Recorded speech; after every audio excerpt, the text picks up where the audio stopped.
बिस्मिल्लाहिर्रहमानिर्रहीम। कैलकुलस में हमारा जो सिलसिला चल रहा था 8.10 3D का ये चैप्टर है। 3 डिमेंशन 8.10 में जो टॉपिक है हमारा वो है इक्वेशन ऑफ द कोन की इक्वेशन मालूम करना। तो सबसे पहले तो अपने ज़हन में ये रखिए कि कोन की इक्वेशन मालूम करने के लिए हमें अगर उसका वर्टेक्स और उसकी डायरेक्ट्रिक्स की इक्वेशन दे दी जाए तो फिर किस तरह इक्वेशन मालूम करनी है ये हम आजकल सीख रहे हैं। और उसमें पहले एक एग्जांपल हुई, ये क्वेश्चन हुआ 15। आज उसी सिलसिले का क्वेश्चन नंबर है 16। है तो वही सारा कुछ, लेकिन इसमें अगर आप थोड़ा सा गौर करें तो इसमें जो वर्टेक्स है वो भी उसमें तीनों जो उसके जो एक्स वाई जेड की वैल्यूज़ हैं वो भी तीनों जो हैं वो नॉन ज़ीरो हैं। और दूसरी इसके अंदर बात ये है जो डिफरेंट है बाकी क्वेश्चन से, वो ये है कि जो डायरेक्ट्रिक्स की इक्वेशन दी हुई है वो अगर आप थोड़ा सा गौर करें, अगर आपने पीछे दो क्वेश्चन किए हैं तो उसमें ये वाले जो कर्व की इक्वेशन होती है और एक प्लेन की इक्वेशन होती है और कर्व की इक्वेशन जो है वो काफ़ी हैवी है। पहले जितने भी दो क्वेश्चन हमने किए हैं उसमें ये इक्वेशन जो है वो इतनी हैवी नहीं थी। अब देखते हैं, तरीक़ाकार तो वही रहेगा, देखते हैं कि ये कहाँ पे हमें इससे मुश्किलात जो है वो पैदा होंगी इसके तीनों नॉन ज़ीरो होने से और ये कर्व की इक्वेशन हैवी होने से। तरीक़ाकार उसी तरीके से बिल्कुल उसी तरह शुरू करेंगे कि सबसे पहले जो डायरेक्ट्रिक्स है उस पर एक पॉइंट, कांस्टेंट पॉइंट क्यू नाम का लेट कर लेंगे x1 y1 z1, और उसको क्योंकि वो हमने डायरेक्ट्रिक्स पर लेट किया तो इसका मतलब है वो उसे सेटिस्फाई करेगा। मीन कि इस पॉइंट को हम इस इक्वेशन में जो है वो पुट कर सकते हैं जिसका नाम मैंने इक्वेशन नंबर 1 रखा है। और उस इक्वेशन में दो इक्वेशंस हैं, एक कर्व की और एक प्लेन की।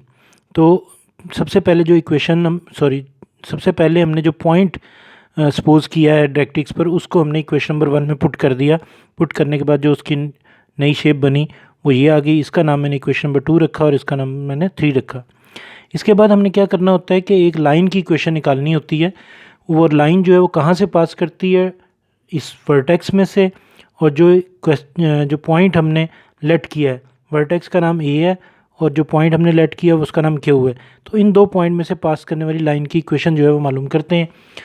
इक्वेशन जो मालूम करेंगे उसके लिए जो फार्मूला है वो 8.2 में हमने पढ़ा हुआ है। मैं उसे रिपीट करता हूँ, x minus x1 over x2 minus x1 is equal to y minus y1 over y2 minus y1 is equal to z minus z1 over z2 minus z1।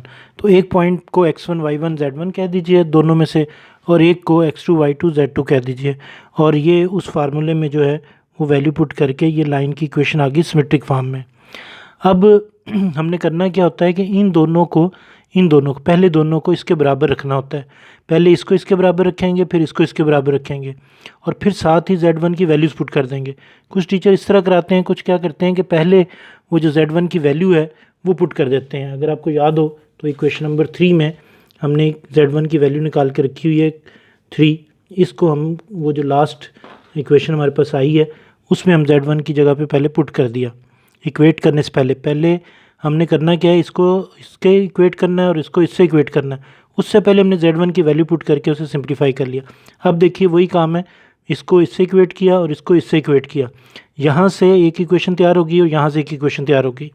अब हर एक का अपना अपना तरीका है, यहाँ से x1 की वैल्यू को सेपरेट करना है और यहाँ से y1 की वैल्यू को सेपरेट करना है। तरीका आपका अपना है, ये भी देख लीजिए मैंने कैसे किया है। अगर वो आपको अच्छा लगे तो आप उस तरह कर लें, अदरवाइज़ आप अपना तरीका अपनाइए। बहरहाल मैंने जो तरीका अपनाया वो देख लीजिए। वहाँ से x1 की वैल्यू निकाल ली है और यहाँ से जो है वो y1 की वैल्यू निकाल ली है। x1 और y1 की इन वैल्यूज़ को हमने कहाँ पुट कर देना है, यकीनन आप समझ गए होंगे कि हमने क्योंकि पहले भी क्वेश्चन ये किए हैं। तो अभी मैंने x1 और y1 की वैल्यूज़ को चाहा कि मैं मुकम्मल सिंप्लीफाई करके तो फिर वो वैल्यू पुट करूं। इसे अभी मैंने वैल्यू नहीं पुट की। आप देखिए इसमें x1 की अभी वैल्यू निकाली है मैंने सिंप्लीफाइड फॉर्म में। जितना ज़्यादा सिंप्लीफाई करके चलेंगे उतना ही आगे हमें आसानी पैदा होगी। जहाँ पे देखिए y1 की वैल्यू निकाल ली है। अब इन दोनों वैल्यूज़ को बारी बारी, दोनों वैल्यूज़ जो हमने निकालनी है इन दोनों वैल्यूज़ को इक्वेशन नंबर 2 में जो है वो पुट कर देंगे। इक्वेशन नंबर 2 हमारे पास आपको याद होगा बड़ी हैवी इक्वेशन थी हमारे पास।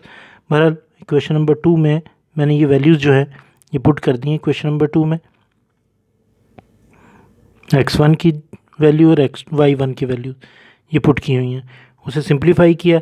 अब यहाँ पे सिंप्लीफिकेशन आप देख लीजिए, अगर आपको ये अच्छा तरीका लगे तो ये अपना लें, अदरवाइज़ आप अपने तरीके से कीजिए।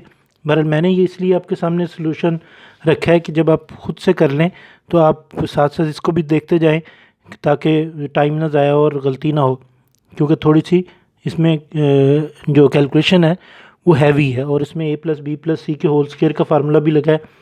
तो अब ये करेंगे ही तो आपको पता चलेगा।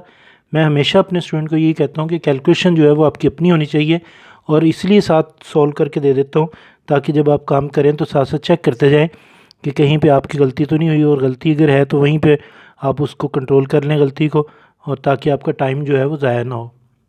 बहरहाल जी करेंगे तो फिर आपको इसका अंदाज़ा होगा। मैंने तो आपको अपनी कैलकुलेशन दिखाई है, अगर आपको ये अच्छा लगे कैलकुलेशन तो आप इसको अपना लें। अल्लाह हाफिज़।